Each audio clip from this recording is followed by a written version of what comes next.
नमस्कार दोस्तों, the Deepak Goyal show में आपका स्वागत है। दूसरे अध्याय के जो अभी तक श्लोक हमने समझे हैं उसमें हमने देखा था कि अर्जुन को भगवान ने झंझोड़ा था। उसको तीखे वाक्यों से, तीखे वचनों से उसको एक झटका दिया था और उस झटके का असर ये हुआ था कि अर्जुन जो है अपनी अवसाद की अवस्था से, विलाप की अवस्था से बाहर निकल आया और अब वो नॉर्मल तरीके से सोचने समझने लग पड़ा था। तो और धीरे धीरे अब वो भगवान को जो एक नॉर्मल तरीके से तर्क हैं वो देने की कोशिश कर रहा है। तो इसी श्रृंखला में अर्जुन ने आगे क्या कहा भगवान को, जो दूसरे अध्याय का 7वां श्लोक है, वो इस प्रकार है। कार्पण्ये दोषोपहत स्वभावः पृच्छामि त्वाम धर्म सम्मूढ़ चेतः यत् श्रेय स्यात् निश्चितम ब्रूहि तत्मे शिष्यतेऽहं शाधि माम त्वाम प्रपन्नम। अर्थात कायरता रूप दोष से तिरस्कृत स्वभाव वाला और धर्म के विषय में मोहित अंतःकरण वाला मैं आपसे पूछता हूँ कि जो निश्चित कल्याण करने वाली हो वह बात मेरे लिए कहिए। मैं आपका शिष्य हूँ, आपके शरण हुए मुझे शिक्षा दीजिए। ये गीता का जो श्लोक है वो एक बहुत महत्वपूर्ण श्लोक है। यहाँ पर एक बहुत भारी मोड़ आ रहा है गीता के अंदर। इस श्लोक में आप देखेंगे कि अर्जुन की सोच में अब बदलाव आना शुरू हो गया है। अभी तक अर्जुन जो है वो बहुत मोहग्रस्त था। अभी तक अर्जुन जो है वो पहले अध्याय में हमने देखा था कि उसने जितने भी तर्क दिए थे, जो भी कुछ कहा था, तो उसमें अर्जुन के ऊपर नकारात्मक विचार बहुत ज़्यादा हावी हो गए थे और वो कुछ सोचने समझने की या कोई उसको कुछ समझाए उस स्थिति में नहीं रह गया था। वो धीरे धीरे धीरे बहुत ज़्यादा अवसाद में डूबता चला गया था। इतना डूबता चला गया था कि उसकी आंखों में आंसू आ गए थे और वो अपने धनुष बाण को छोड़कर, गांडीव धनुष को छोड़कर और रथ के मध्य में बैठ गया था। वो कुछ सुनने को तैयार ही नहीं था। एक किस्म से उसकी जो उस समय मानसिक स्थिति थी वो बहुत ही ज़्यादा अवसाद में डूबी हुई, विलाप करती हुई थी। सुनने की स्थिति नहीं थी उसकी। तो भगवान ने जब उसको झंझोड़ा था तब वो फिर वापस अपनी सामान्य स्थिति में आया। और जब उस सामान्य स्थिति में आया तो शुरू में तो वो उत्तेजित होकर बोला, लेकिन धीरे धीरे फिर वो शांत होने लगा। और भगवान ने जो उसको वाक्य कहे थे कि उठ खड़ा हो जा, तेरे अंदर ये कायरतापूर्ण दोष, ये तेरे अंदर हृदय की दौर्बल्यता, तेरे अंदर ये नपुंसकता कहाँ से आ गई है, उठ खड़ा हो और युद्ध कर। अभी तक अर्जुन ने कहा था कि मैं कैसे करूं, युद्ध कैसे करूं। जब भगवान ने कहा कहाँ से आ गई कायरता, तो उसने कहा कैसे करूं, कायरता नहीं है लेकिन मैं अपने गुरुजनों को, पितामह भीष्म को, आचार्य द्रोण को, कृपाचार्य को कैसे बाणों से बीन दूं। लेकिन अब अर्जुन चूंकि सामान्य अवस्था में बड़ी तेजी से आता जा रहा है, तो अब अर्जुन सोच रहा है, अर्जुन के मन में ये चल रहा है कि भगवान ने अगर कहा है कि खड़ा हो और युद्ध कर, तेरे जितने भी ये तर्क थे वो उन्होंने खारिज कर दिए थे कि उन तर्कों में कोई दम नहीं है। तो अर्जुन अब ये सोच रहा है कि अगर भगवान ने कहा है, अगर कृष्ण ने कहा है, और कृष्ण अर्जुन का बहुत प्यारा सखा है, अभी तक कृष्ण और अर्जुन की बहुत दोस्ती रही है, एक दूसरे ऊपर बड़ा विश्वास रहा है। तो अर्जुन सोच रहा है कि कृष्ण ने अगर ये कहा है, कृष्ण ने अगर मेरी कोई बातों के ऊपर कोई सहानुभूति नहीं जताई है, तो कोई ना कोई बात रही होगी, कुछ ना कुछ तो बात है जो मैं अभी पूरी तरह समझ नहीं पा रहा हूं।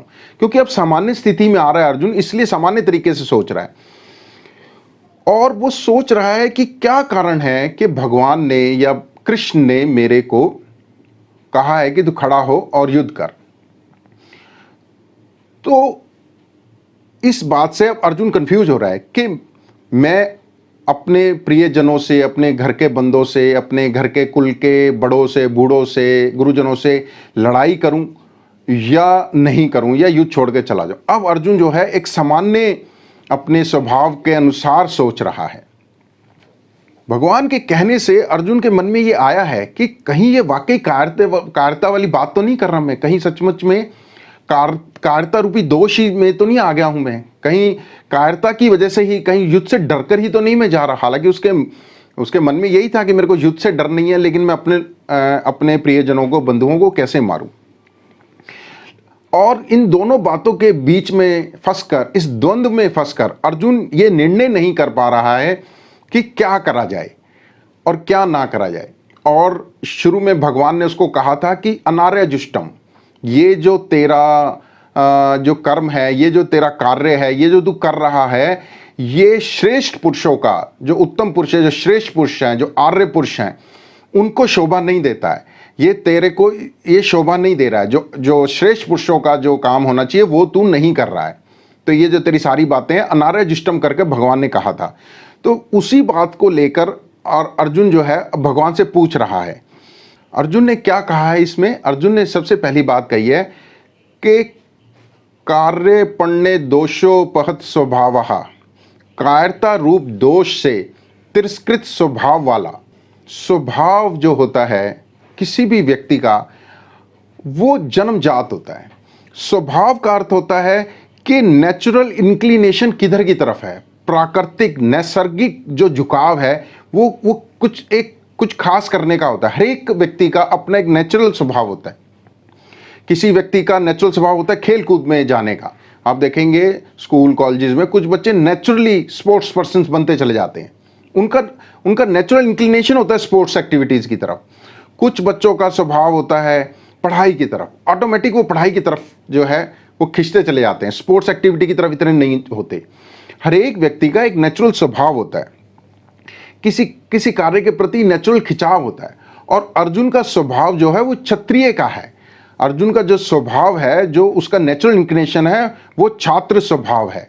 क्षत्रिय का क्या स्वभाव होता था या क्या कार्य था? क्षत्रिय का कार्य था कि अपने समाज की, अपने देश की, अपनी प्रजा की रक्षा करना, शत्रुओं से रक्षा करना, या अगर कोई गलत काम हो रहा है तो उससे भी समाज को बचाना। ये क्षत्रिय का एक नेचुरल स्वभाव था, नैसर्गिक खिंचाव है। और इसी को अर्जुन यहाँ पर ये कहना चाह रहा है कि जो मेरा जो स्वभाव है वो कायरतापूर्ण दोष से तिरस्कृत हो गया है। मतलब कि उसमें कायरता रूपी दोष आ गया। क्योंकि भगवान ने कहा था कि तेरे अंदर ये कायरता, नपुंसकता कहाँ से आ गई, हृदय की दौर्बल्यता कहाँ से आ गई। तो अब अर्जुन को महसूस हो रहा है कि वाकई कहीं ये मैं अपने स्वभाव से अगेंस्ट जा रहा हूँ, क्योंकि क्षत्रिय का स्वभाव है युद्ध को लड़ना, और अर्जुन अपने स्वभाव के अगेंस्ट जा रहा है, युद्ध छोड़ने की बात कर रहा है। तो अर्जुन जो है यहाँ पर यही कह रहा है कि जो मेरे अंदर ये कायरतापूर्ण दोष आ गया है। मैंने कई जगह, कई टीकाओं में पढ़ा है कि जो कार्पण्य जो पद है वो कृपण शब्द से उत्पन्न हुआ है। कृपणता का अर्थ होता है कंजूसी। कृपण व्यक्ति जो होता है वो धन को बड़ा सीने से लगा के रखता है, वो धन को छोड़ता नहीं है बिल्कुल भी, उसके हाथ से जो है ना रुपए छूटते नहीं है, उसको बोलते हैं कंजूस व्यक्ति, कृपण व्यक्ति। और यहाँ पर कृपणता का अर्थ यह है कि जो व्यक्ति मटेरियलिस्टिक चीज़ों से चिपक जाए, जो भौतिक संसार जिससे ना छूटे। जो रुपया पैसा है वो भौतिक संसार को ही रिप्रेजेंट करता है। और जो कंजूस व्यक्ति होता है वो उसके हाथ से पैसे छूटता नहीं है, उसको लगता है कि चमड़ी चली जाए पर दमड़ी ना जाए, जान चली जाए पर मेरे पैसे खर्च ना हो। तो वो पैसों के प्रति उसका लगाव बहुत ज़्यादा होता है कंजूस व्यक्ति का, कृपण व्यक्ति का। और यहाँ पर कृपणता जो है वो शो हो रही है कि भौतिक जो ये हमारी दुनिया है, जो मटेरियलिस्टिक जो चीज़ें हैं, उसके प्रति अर्जुन को लग रहा है कि मैं शायद उनके प्रति तो नहीं ज़्यादा चिपक रहा। तो कार्पण्य जो यहाँ पर आया है उसका अर्थ यह है कि अर्जुन को ये लग रहा है कि मैं मटेरियलिस्टिक वर्ल्ड से ज़्यादा चिपका हुआ हूँ और इसीलिए मैं अपने जो क्षत्रिय धर्म है उससे डिग रहा हूँ। तो ये अर्जुन को अब सोच रहा है अर्जुन इस बात को। आगे वो क्या कहता है? आगे अर्जुन कहता है पृच्छामि त्वाम धर्म सम्मूढ़ चेतः, कि धर्म के विषय में मोहित अंतःकरण वाला मैं आपसे पूछता हूं, कि मैं आपसे पूछ रहा हूं कि धर्म के विषय में भी मेरे को मोह हो रहा है। मोह का मतलब यह है कि मेरी क्या ड्यूटी है, मेरा क्या कर्तव्य है, उसमें भी मैं डिसाइड नहीं कर पा रहा। जबकि बिल्कुल क्लियर था, भगवान ने तो कहा था कि तू क्षत्रिय खड़ा हो और युद्ध लड़। लेकिन अर्जुन कह रहा है कि जो मेरी ड्यूटी है उसके प्रति भी जो मेरा कर्तव्य है, जो मेरा धर्म है, धर्म का मतलब कर्तव्य, धर्म का मतलब ड्यूटी, के क्या करना है किसी को। तो वो कह रहा है कि मेरे को अपनी ड्यूटी के प्रति भी जो है ना वो डाउट हो रहा है दिमाग में, उसके प्रति भी मैं क्लियर नहीं हूँ। एक तरफ तो मेरा दिल ये कहता है कि बड़ों की इज्जत करना, बड़ों के सामने झुकना, बड़ों को प्रणाम करना, बड़ों के आगे बड़ों से ना लड़ना, वो मेरा धर्म है, वो भी मेरी ड्यूटी है। अपने परिवार के बड़ों से, अपने गुरुजनों से उनका सम्मान करना, ये हर एक की ड्यूटी है, हर एक का धर्म है। ये एक तरफ मेरे को वो धर्म दिखाई दे रहा है, और दूसरी तरफ चूंकि मैं क्षत्रिय हूं और युद्ध में खड़ा हूं और युद्ध लड़ने के लिए यहां आया हूं, तो युद्ध लड़ना भी क्षत्रिय की ही ड्यूटी है, क्षत्रिय का धर्म है युद्ध लड़ना। तो मैं धर्म के विषय में, ड्यूटी के विषय में, कर्तव्य के विषय में जो है बहुत ज्यादा जो है डाउटफुल हो रहा हूं, मेरे को मोह हो रहा है। धर्म सम्मूढ़ चेतः, धर्म के विषय में मोहित हो रहा हूं मैं, मेरा जो अंतःकरण है, मेरी जो कॉन्शियसनेस है वो मोहित हो रही है। तो मेरे को समझ नहीं आ रहा कि मैं ड्यूटी कौन सी करूं। बड़ों को सम्मान देने वाली ड्यूटी करूं, उनके आगे हाथ जोड़ के खड़ा हो जाऊं, उनको बचाऊं, उनके लिए खुद कुर्बान हो जाऊं, ये मेरा धर्म है कि मैं क्षत्रिय के रूप में युद्ध लड़ूं, ये मेरा धर्म है। तो आपसे मैं पूछता हूं कि मेरे को क्या करना होगा। तो आगे अर्जुन क्या कहता है, यत् श्रेय स्यात् निश्चितम, जो निश्चित कल्याण करने वाली हो वह बात, यत् श्रेय स्यात् निश्चितम ब्रूहि तत्मे, वह बात मेरे लिए कहिए, कि जो बात मेरे लिए बिल्कुल बेस्ट हो, बिल्कुल ठीक हो, वो मेरे को कहिए। श्रेय का मतलब होता है कि जो सही हो, जो चीज सही हो वो श्रेय से रिप्रेजेंट की जाती है। और एक होता है प्रिय, कि जो अच्छी लगती हो। अभी तक अर्जुन ने वो बातें कही प्रथम अध्याय में जो उसको अच्छी लगती थी, अब वो भगवान से कह रहा है कि मेरे को आप वो बात बताएं जो मेरे लिए सही हो। जरूरी नहीं है कि जो बात हमें अच्छी लग रही हो वही हमारे लिए सही हो, अक्सर हम उसी तरफ जाना चाहते हैं जिस तरफ जो चीज हमें अच्छी लगती है। लेकिन यहां पर अर्जुन भगवान से कह रहा है कि जो सही हो वो मेरे लिए आप कहिए। और कैसे कहिए, निश्चितम, यहां पर पद का प्रयोग करा है अर्जुन ने, निश्चितम। निश्चितम का मतलब होता है बियॉन्ड ऑल डाउट्स, पक्के तौर पे, बिना किसी शंका के। आप मेरे को वो बात बताइए जो बिल्कुल पक्के तौर पे सही हो, क्योंकि मेरे को तो दोनों बातें ही पक्के तौर पे सही लग रही हैं, लेकिन जो मेरे लिए सही हो, मेरे को जो अच्छी लगी है वो तो अब तक अर्जुन ने बता दी कि मेरे को जी ये सब चीज़ अच्छी लग रही है, मेरे को युद्ध छोड़ना अच्छा लग रहा है, मेरे को कुल को बचाना अच्छा लग रहा है, मेरे को अपने गुरुजनों से ना लड़ना अच्छा लग रहा है, मेरे को पितामह भीष्म से ना लड़ना अच्छा लग रहा है। लेकिन अब वो भगवान से प्रार्थना क्या कर रहा है कि आप मेरे को वो बात बताएं जो यत् श्रेय, जो बिल्कुल ठीक हो, जो सही हो, जिससे मेरा कल्याण हो, जो मैं सही काम करना चाह रहा हूं, मैं आप मेरे को वो बताएं। जो प्रिय है वो नहीं पूछ रहा अर्जुन, जो सही है वो चीज पूछ रहा है। तो पक्के तौर का मतलब ये हुआ, या निश्चित का मतलब ये हो कि जिसमें कोई शंका ही ना हो कि क्या ठीक है, वो बिना शंका की बात बताइए ताकि कोई शंका ना रहे।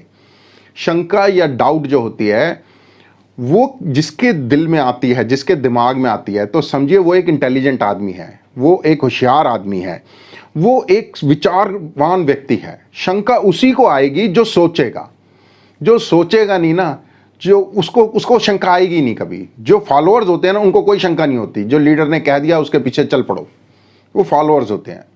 और लाखों करोड़ों की तादाद में फॉलोअर्स ज़्यादा होते हैं। लेकिन जो लीडर होता है, जो सोचता है, विचारता है, जो विचारशील व्यक्ति होता है, जो इंटेलिजेंट आदमी होता है, जिसके अंदर लीडरशिप होती है, उसको डाउट भी आता है, शंका उसी को आती है। लेकिन शंका को आप ऐसे समझिए कि शंका आने का मतलब यह नहीं है कि आप किसी काम को छोड़ दें। अगर आपको डाउट हो रहा है तो डाउट का मतलब यह नहीं है कि आप काम को छोड़ने का बहाना ढूंढें। डाउट का मतलब यह होता है कि आप सोच के, समझ के, अगर शंका कोई आ रही है तो पहले सोचे, समझे, विचार करें और उसके बाद किसी निर्णय पर पहुंचे, किसी समाधान पर पहुंचे। और एक बार आप किसी निर्णय पहुंच गए फिर आगे बढ़ जाएं, फिर शंका को छोड़ के आगे बढ़ जाएं। डाउट जो होता है, जो शंका होती है, वो आपके निर्णय में लेने में सहयोग करे, आपको सही निर्णय लेने में, कि अगर शंका आ रही है तो कोई गलती तो नहीं कर रहा मैं। अच्छी तरह सोचिए, विचारिए, निर्णय लीजिए और आगे बढ़िए। ये है शंका का काम। शंका काम ये नहीं कि आप काम ही छोड़ दें, शंका काम है कि आप सही निर्णय पर पहुंचे। तो यहां पर अर्जुन यही कहना चाह रहा है, निश्चितम जो पद है उससे, कि जो बिना शंका की बात हो, जो निश्चित बात हो, जिसमें फिर शंका ही ना रहे, वो बात मेरे को कहिए। और वो बात कैसे कहिए? वो बात कहिए जो मेरे लिए श्रेष्ठकर हो, जो मेरे लिए बिल्कुल ठीक हो, वो बात आप मेरे को बताइए कितनी बड़ी बात है अर्जुन के मन में जो आई है। आगे अर्जुन क्या कहता है, शिष्य ते हम, मैं आपका शिष्य हूं। अर्जुन जो है अभी तक भगवान कृष्ण को अपना सखा, दोस्त, पुराना यार ऐसे मानकर बात कर रहा था, और भगवान ने उसके लिए रथी का, उसका रथ चलाने का जो है पद स्वीकार करा था, सारथी का पद स्वीकार करा था। तो अर्जुन भगवान को सखा, सारथी मानकर अभी तक कह रहा था, सारथी मानकर उसने भगवान को कहा था कि मेरे रथ को दोनों सेनाओं के मध्य में खड़ा कीजिए, मैं देखना चाहता हूं कि कौन युद्ध के लिए उतावला हो रहा है। और फिर जब वो भगवान से बात करने लगा, जब उसने अपने सारे कुल बंधुओं को देखा, तो वो भगवान से बार बार कृष्ण कृष्ण कहकर भगवान को पुकार रहा था। वो अपना जो है भगवान को बहुत सखा रूप से देख रहा था और मन की बात सारी सखा के रूप में उनको बोल रहा था। लेकिन यहाँ पर अब अर्जुन के समझ में आ रहा है कि अगर मेरे को समझना है, अगर मेरे को कुछ पूछना है, तो फिर मेरे को गुरु से पूछना पड़ेगा। ये जो मेरे को डाउट दूर करना है, आपके मन में जो ड्यूटी के प्रति उसके मन में जो डाउट आया है, वो चाह रहा है कि मेरे को निश्चित तौर पर जो श्रेयकर बात हो वो बताए। तो वो कौन बताएगा? वो गुरु बताएगा। तो इसलिए यहाँ पर अर्जुन भगवान को अब गुरु रूप में ग्रहण कर रहा है, या गुरु रूप में उनको मान रहा है। इसलिए वो कह रहा है कि आप गुरु और मैं शिष्य। इस श्लोक से गीता उपनिषद बन जाती है, क्योंकि उपनिषद में गुरु और शिष्य की बातचीत है। गुरु के कदमों में बैठकर शिष्य जो है वो ज्ञान प्राप्त करा, और वही उपनिषद बने।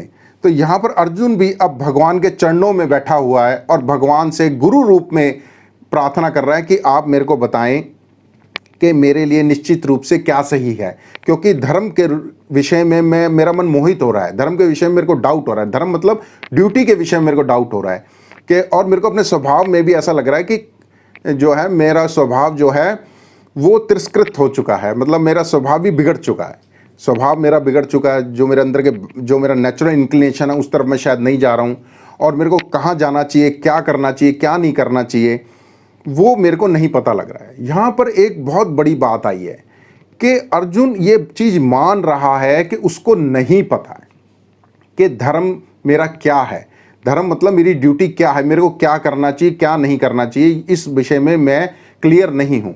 अब पहले अध्याय में अगर आप देखेंगे तो अर्जुन पूरे शक्ति से, पूरे कन्विक्शन से भगवान को बता रहा था कि क्या चीज़ सही है और क्या चीज़ सही नहीं है, इसलिए मैं ये युद्ध नहीं कर रहा। उसमें उसको डाउट नहीं था अपने किसी ज्ञान के ऊपर। उसने सारी युक्तिपूर्ण बड़े महत्वपूर्ण तर्क दिए, उसने शास्त्रों को रेफर करा, उसने जो पुरानी बातें सुनी हुई थी बड़े बूढ़ों से, किसी अथॉरिटी से, उसको रेफर करा। उसने बताया कि स्त्रियों का, बच्चों का ध्यान रखना चाहिए। वो हर चीज़ में बड़ा क्लियर था उस समय अपने मन के अंदर।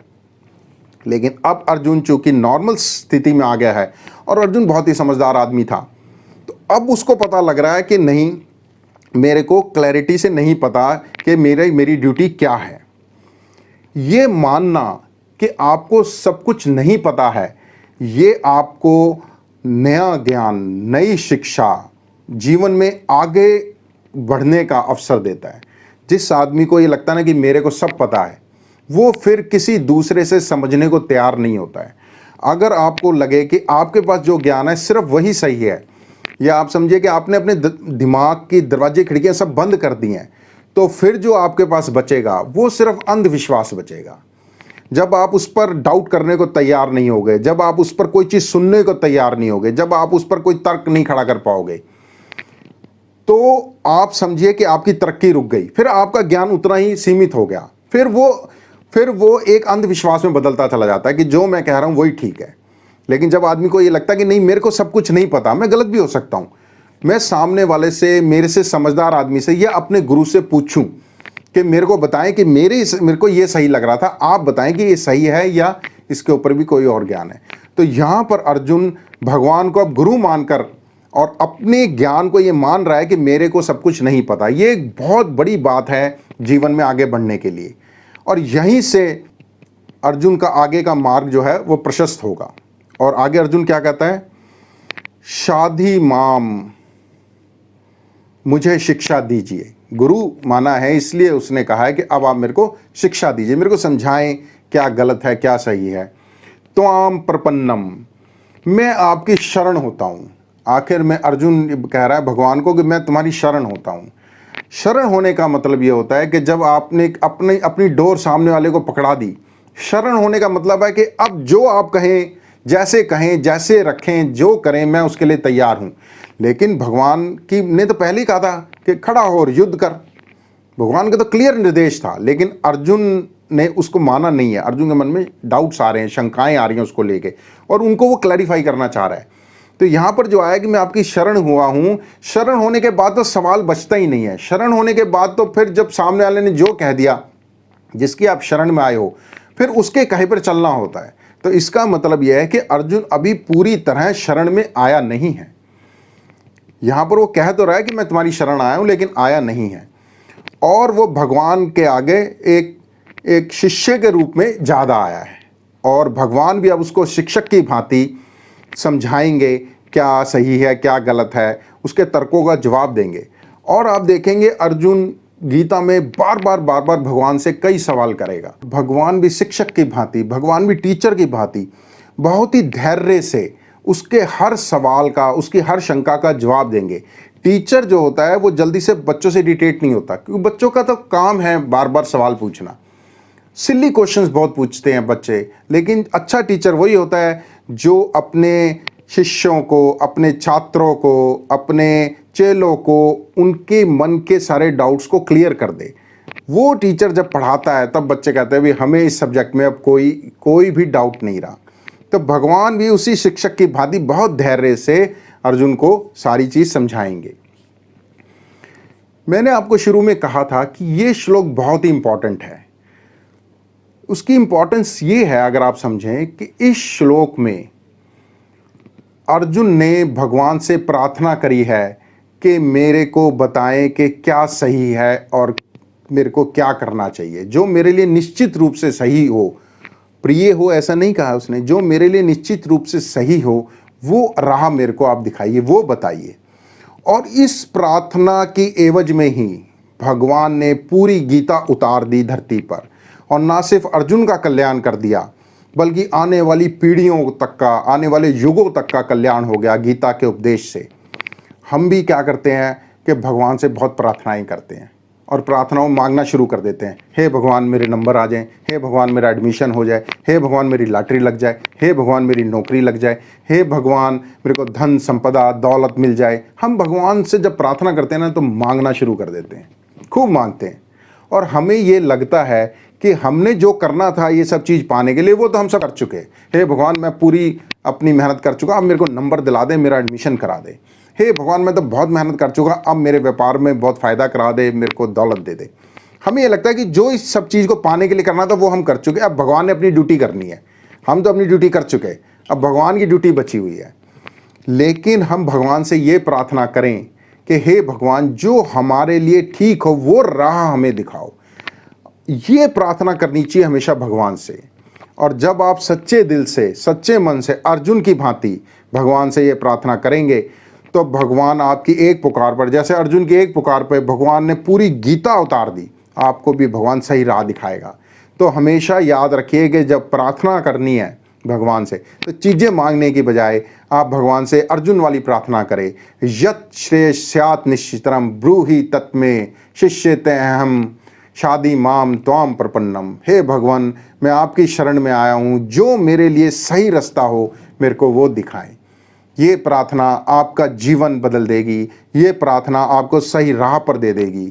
ये प्रार्थना में अगर आप जाएंगे तो भगवान आपको ऐसी राह दिखाएंगे कि आपका कल्याण हो जाएगा।